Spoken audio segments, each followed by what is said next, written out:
ಯಾವ್ದ್ರೆ ಬರ್ತಾರ ಅವ್ರೇ ಬರ್ತಾರೆ ಇಲ್ಲಿ ಬರ್ತಾರೆ ಅವ್ರೇನು ವಾಪಸ್ ಮತ್ತೆ ಗೊತ್ತಿಲ್ಲ ಒಟ್ಟು ಬರ್ತಾರ 29 ಅಂತೇನೋ ಇತ್ತು. ಇಲ್ಲ ಡೇಟ್ ಬಗ್ಗೆ ಗೊತ್ತಿಲ್ಲ. ಬೇಗ ಮಾಡಬಹುದು ನಮ್ದು ಆಸೆ ಅಷ್ಟೇ. ಯಾವಾಗ ಬೇಗ ಮುಂಗಾರು ಅಧಿವೇಶನ ಬೆಳಗಾವಿಯಲ್ಲಿ ಮಾಡೋದು ಇಲ್ಲಿ ಬರ್ತಾರೆ. ಇನ್ನು ತೀರ್ಮಾನ ಮಾಡ್ಬೇಕಲ್ಲ, ಸಂಪುಟದಲ್ಲಿ ತೀರ್ಮಾನ ಸಿದ್ದರಾಮಯ್ಯ ಸರ್ಕಾರ ಮಾಡಿತ್ತು ಅಂತ ಮಾಡಿತ್ತು. ಕರೆ ಈಗಿಲ್ಲ, ಈ ಬದಲಾವಣೆ ಆಗಿದೆ. ಹೊಸ CM ಅವರು ಅವ್ರದ್ದೇ ಏನು ವಿಚಾರ ಇದೆ ಗೊತ್ತಿಲ್ಲ, ಇನ್ನು ಮಟ್ಟ ಏನು ಹೇಳಿಲ್ಲ. ಇಲ್ಲೇ ಮಾಡ್ಬೇಕಾ ಅಲ್ಲೇ ಮಾಡ್ಬೇಕಂತ ಇನ್ನೂ ಚರ್ಚೆ ಆಗಿಲ್ರಿ.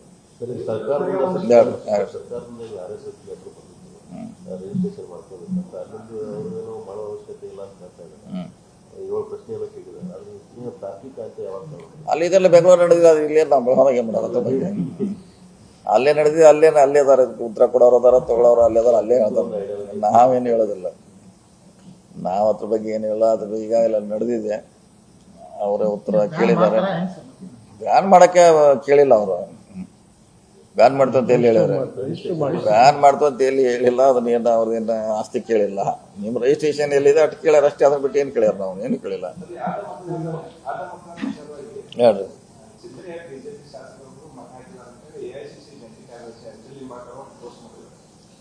ಬಿಜೆಪಿ ಅವ್ರು ನಮ್ಗೆ ಹಾಕ್ಯಾರ.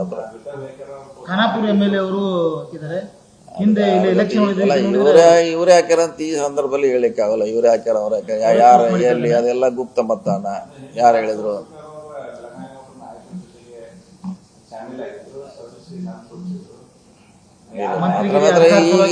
ಈ ಹಂತದಲ್ಲಿ ಯಾರು ಹಾಕ್ಯಾರ ಅಂತ ಯಾರು ಹೆಸರು ಹೇಳಿಕ್ ಸಾಧ್ಯ ಇಲ್ಲ. ಯಾಕಂದ್ರೆ ಅದು ಗುಪ್ತವಾಗಿರುವಂತ ಮತದಾನ. ಇವ್ರು ಹಾಕ್ಯಾರ ಅವ್ರು ಹಾಕಂತ ಹೇಳಿಕ್ಕೆ ಯಾರ ಕಡೆ ನಿರ್ದಿಷ್ಟವಾದ ದಾಖಲೆಗಳು ಪುರಾವೆಗಳು ಯಾರ ಕಡೆ ಇಲ್ಲ. ಇಲ್ಲ ಗುರ್ತ ಅದೇ ಗೊತ್ತಾದ್ರೆ ಅದು ಗುಪ್ತ ಮತದಾನ.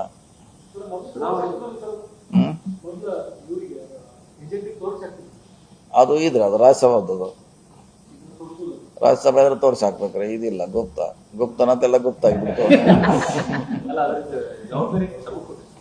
ಇಲ್ಲ ಇಲ್ಲ ನಾವಿಲ್ಲ, ಗುಪ್ತ ಧಾರವಾಡ ಗ್ರಾಮೀಣ ಕ್ಷೇತ್ರದ್ದು ತಯಾರಿ ನಿಮ್ ಕಡೆ ಜವಾಬ್ದಾರಿ ಎಲ್ಲ ಕಡೆ ಹೋಗಿ ಮಾಡೋಕೆ ಎಲೆಕ್ಷನ್ ಇದ್ದಲ್ಲಿ ಎಲ್ಲ ಕಡೆ ಮಾಡೋದ್ರಲ್ಲ. ಅದೇನು ಇಲ್ಲಿ ಅಲ್ಲಿ ಅಂತ ಏನಿಲ್ಲ. ಈಗಾಗಲೇ ತಮ್ಮ ಮಂದಿ ಅಲ್ಲಿ ಹೋಗಿ ಪ್ರಚಾರ ಮಾಡೋದು, ತಮ್ಮ ಜನ ಹೋಗಿ ವಾರ ಗಂಟೆ ಎಲ್ಲ ಮಾಹಿತಿ ತಗೋಬೇಕಲ್ಲ. ಅಲ್ಲಿ ಮಾಹಿತಿ ತಗೋಬೇಕಲ್ಲ, ವಿದ್ದಾಡ್ಬೇಕಲ್ಲ, ಮಾಹಿತಿ ಬೇಕಲ್ಲ, ಹೆಂಗ್ ವಿದ್ದಾಡ್ಬೇಕಂತ. ಹಾವೇರಿ ಎಲ್ಲ ಮುಗಿತು. ಈಗ ಧಾರವಾಡ ಗ್ರಾಮೀಣ ತಮ್ಮ ಹೆಗಲಿಗೆ ಬಂದಿದೆ. ಅಲ್ಲೇ ಇಲ್ಲ, ಎಲ್ಲ ಕಡೆ ಮಾಡ್ತೀವಿ. ಎಲ್ಲಿ ಎಲೆಕ್ಷನ್ ಇರ್ತಾವ ಅಲ್ಲೆಲ್ಲ ನಾವು ಪಕ್ಷದ ಪರವಾಗಿ ಮಾಡ್ತೀವಿ. ಇಲ್ಲ ಇನ್ನು ಕಳಿಸ್ತೀವಿ.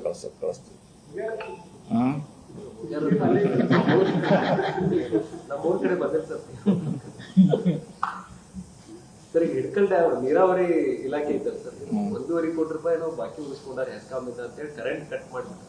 ಇದೇನು ಎಲೆಕ್ಟ್ರಿಕ್ ಸೊಸೈಟಿ ಸುಮಾರಾಗಿದ್ದಾರಲ್ಲ, ರಾಜ್ಯ ತುಂಬ ಸುಮಾರಾಗಿ ಬ್ಯಾಲೆನ್ಸ್ ಇದೆ. MIದು ಇದೆ, ಮೇಜರ್ ಇರಿಗೇಷನ್ ಅವ್ರದ್ದು ಇದೆ. ಅದು ಸರ್ಕಾರ ವಿರುದ್ಧ ಅವರೇ ಅಡ್ಜಸ್ಟ್ ಮಾಡ್ಕೋತಾರೆ. ಅದ್ರಾಗ ತುಂಬಬೇಕಂತೇನಿಲ್ಲ. ಎಲ್ಲಿದ್ ಕಟ್ ಮಾಡ್ಯಾರ? ಇದ್ರ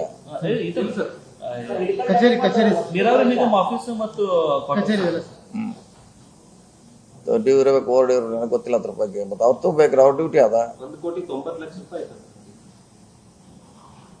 ಬಹುಶಃ ಅದು ಇದ್ರೆ LICದು ಹಿಡ್ಕೊಂಡು ಇರ್ಬೇಕ್ರಿ. ಅದು ಅಷ್ಟು ದೊಡ್ಡದು ಅಮೌಂಟ್. ಅಲ್ಲೊಂದು ರುಸ್ತಂಪುರ ಇಟ್ಟಿದಾರಲ್ಲ, ಎಲ್ಲ ಸೇರಿ ಇರ್ಬೇಕು. ಸರ್, ಮೊದಲು ಬೆಳಗಾವಿಯಲ್ಲಿ ವಾಟರ್ ಬೋರ್ಡ್ನಿಂದ ನೀರು ಸಪ್ಲೈ ಮಾಡ್ತೀವಿ.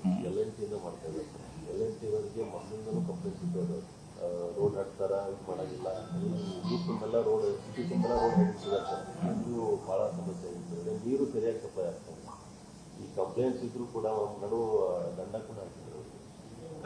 ಇಲ್ಲ, ಅದು ಗೌರ್ಮೆಂಟ್ ನಿರ್ಧಾರ ಮಾಡಿದೆ. ಇಲ್ಲಿ ಅಷ್ಟೇ ಅಲ್ಲ, ಇಡೀ ಮಹಾನಗರ ಪಾಲಿಕೆಗಳನ್ನ ಎಲ್ಲ ಖಾಸಗಿಯವರು ಕೊಟ್ಟಿದ್ದಾರೆ. ಇಲ್ಲಿ ಅಷ್ಟೇ ಅಲ್ಲ, ಮಾಡ್ತಾ ಇದಾರೆ. ಏನ್ ಮಾಡ್ಲಿಕ್ಕೆ ಆಗಲ್ಲ. ಇದು ನಮ್ಮ ನಿರ್ಧಾರ ಅಲ್ಲ, ಅಥವಾ ಇಲ್ಲಿ ಸ್ಥಳೀಯವಾಗಿ ನಿರ್ಧಾರ ಇಲ್ಲ.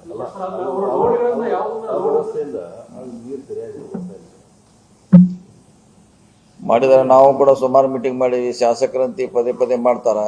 DC ಅವ್ರು ಮಾಡಿದ್ದಾರೆ, ಇನ್ನೂ ಮುಗಿಸ್ಲಿಕ್ಕೆ ಅವರು ರೆಡಿ ಇಲ್ಲ.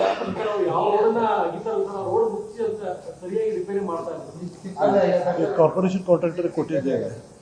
ಈ ಜನನ ಹೇಳ್ತಾ ಇದಾರೆ ಸರ್, ಮೊದಲು ವಾಟರ್ ಬೋರ್ಡ್ ಇತ್ತು ಚೆನ್ನಾಗಿತ್ತು. ಈಗ ವಾಟರ್ ಬೋರ್ಡ್ ಇದ್ದಾಗ ನೀವು ಹೇಳೋದು 20 ವರ್ಷದಿಂದ ಜನಸಂಖ್ಯೆ ಕಡಿಮೆ ಇತ್ತು, ಸಣ್ಣ ಏರಿಯಾ ಇತ್ತು, ಸಪ್ಲೈ ಮಾಡ್ತಿರೋ. ಈಗ ಅದ ಸಿಸ್ಟಮ್ನಾಗ ಈಗ 2 ಪಟ್ಟು ನಾವು ನೀರು ಸಪ್ಲೈ ಮಾಡಿದ್ರೆ ಅದು ತೊಂದರೆ ಆಗಿದೆ. ಇನ್ನು ಪ್ಯಾರಲಲ್ ಆಗಿ ಮತ್ತೊಂದು ಸಪ್ರೇಟ್ ಬರಬೇಕು. ಕರೆಕ್ಟ್ ಪ್ಲಾನ್ ಇಲ್ಲ ಅವ್ರಿಗೆ. ರಸ್ತೆ ಕಾಮಗಾರಿ ಮುಗಿತದೆ ಸರ್, ಸ್ಮಾರ್ಟ್ ಸಿಟಿ ಅವರು ಕಾರ್ಪೊರೇಷನ್ ರಸ್ತೆ ಕಾಮಗಾರಿ ಎಲ್ಲ ಮಾಡ್ತಾರೆ. ಅವ್ರು ಮಾಡಿದ್ಮೇಲೆ ಇವ್ರು ಅಡ್ಡಿ LNT ಅವ್ರು ಯಾರು ಮತ್ತೆ ಕಾರ್ಪೊರೇಷನ್ ಕಮಿಷನರ್ ಮಾತುಕತೆ ಯಾರು ಇಲ್ಲ. ಮೊದಲು ಮಾಡಬೇಕು, ಕಮ್ಯುನಿಕೇಶನ್ ಮಾಡ್ಕೊಂಡು ಪೈಪ್ಲೈನ್ ಮಾಡಬೇಕು, ಆನಂತರ ರೋಡ್ ಮಾಡಬೇಕು.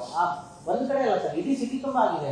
ಎಲ್ಲ ಕಡೆ ಸಮಸ್ಯೆ ಆಗಿದ್ರೆ ಅದು ಯಾರು ಕೇಳೋಲ್ಲ, ಅವ್ರಿಗೆ ಮಾಡ್ತಾರ. ಆಮ್ಯಾಗ ರಿಪೇರಿ ಹಾಡೋದು ನಿರಂತರವಾಗಿ ನಡ್ತಾನೆ ಇದೆ. ಅದು ಎಲ್ಲರೂ ಈಗ ರಾಜು ಅವರು ಹೇಳ್ಬೇಕಾಗ್ರಿ ಕಾರ್ಪೊರೇಷನ್ ಅವರು ರಿಪೇರ್ ಮಾಡಿ ಅವ್ರಿಗೆ ಮೇಲೆ ಬಿಲ್ ರೇಸ್ ಮಾಡ್ತಾ ಇದ್ದಾರೆ. ಕಾರ್ಪೊರೇಷನ್ ಅವರು ಸಬ್ ಕಾಂಟ್ರಾಕ್ಟ್ ಕೊಡ್ತಾ ಇದ್ದಾರೆ. ಈಗ ಮೊನ್ನೆ ಮೀಟಿಂಗ್ ಆಯಿತು ಕಾರ್ಪೊರೇಷನ್ದಲ್ಲಿ, ನಾವು ಹೇಳಿದ್ದೀವಿ ಎಲ್ಲೆಲ್ಲಿ ಡಿಗ್ ಮಾಡೋರಲ್ಲಿ ಕಾರ್ಪೊರೇಷನ್ ಕಾಂಟ್ರಾಕ್ಟರ್ಸ್ ಮಾಡಿ ಅವ್ರ ಡಿಡಕ್ಟ್ ಮಾಡ್ತಾ ಇದ್ದಾರೆ. ಬಂದಿರಲ್ಲ, ಆಲ್ಮೋಸ್ಟ್ ಟೆಂಡರ್ ಮಾಡ್ತಾರೆ ಈ ವಾರನಾಗೆ. DC ಆಫೀಸ್ ಅಂತ ಟೆಂಡರ್ ಆಗಿದ್ದಾರೆ. ಇದು ಈ ವಾರನಾಗ ಟೆಂಡರ್ ಮಾಡ್ತಾರೆ. ಸೊ ನಾವು 2ನೇ ಹಂತದ ಕೂಡ ದುಡ್ಡು ಕೊಟ್ಟಿದ್ದೀವಿ ಈಗ. ಅಲ್ಲ ಅಂದ್ರೆ ಈ ವರ್ಷ ಬಜೆಟ್ನಲ್ಲಿ 2ನೇದು ಕೂಡ ಕಂಟಿನ್ಯೂಷನ್ ಮಾಡ್ತೀವಿ. ಎಲ್ಲಮ್ಮ ದೇವಸ್ಥಾನ ಟೆಂಡರ್ ಆಗಿದೆ, CM ಅವರು ಚರ್ಚೆ ಆಗ್ತಾ ಇದೆ. ನೋಡ್ಬೇಕು ಅದನ್ನೇನು ಅವರು ಕನ್ಸರ್ನ್ ಇದ್ದಾರೆ, ಅದಕ್ಕೆ ಅಧ್ಯಕ್ಷರಿದ್ದಾರೆ, ಪ್ರಾಧಿಕಾರ ಅಧ್ಯಕ್ಷರಿದ್ದಾರೆ, ಅವರು ಡಿಸಿಷನ್ ತಗೋಬೇಕು. ನಮ್ಮ ಭವನದ ಒಂದು ಟೆಂಡರ್ ಮಾಡ್ತಾರೆ ಅದೊಂದು ಉಳಿತು ಪತ್ರಕರ್ತರು ಆಗಿರ್ಬೇಕು. ಅದು ನೋಡ್ತೀವಿ, ಎಲ್ಲ ಕಡೆ ಮಾಡ್ತೀವಿ. ಈ ವಾರದಾಗ ಮಾಡ್ತಾರೆ. ಇದನ್ನ ನಮ್ಮ ಫ್ಲೈಓವರ್ ಈ ವಾರ ಮಾಡ್ತಾರೆ, ಅದ್ರ ಜೊತೆ ಅದು ಮಾಡಿಸ್ತೀವಿ. ಸರ್ ಕಾರ್ಪೊರೇಷನ್ ಸಭೆಗಳಿಗೆ ಮೊದಲು ರೆಗ್ಯುಲರ್ ಬರ್ತೀವಿ. ಏನ್ ಮಾಡೋರು ಅಲ್ಲಿ ಏನ್ ಮಾಡಿದ್ರೆ ಅದು ಏನು ಇಂಪ್ಲಿಮೆಂಟ್ ಆಗೋಲ್ಲ. ಅದು ಏನ್ ಮಾಡೋರು ಮೀಟಿಂಗಿನ ಸರಿಯಾಗಿ ಆಗ್ತಾ ಇಲ್ಲ. ಸುಧಾರಣೆ ಆಗುದಿಲ್ಲ ಅಂತ ಬಿಟ್ಬಿಟ್ರಿ ಸರ್. ಅಲ್ಲ, ಮೀಟಿಂಗಿನ ಸರಿಯಾಗಿ ಆಗ್ತಾ ಇಲ್ಲ.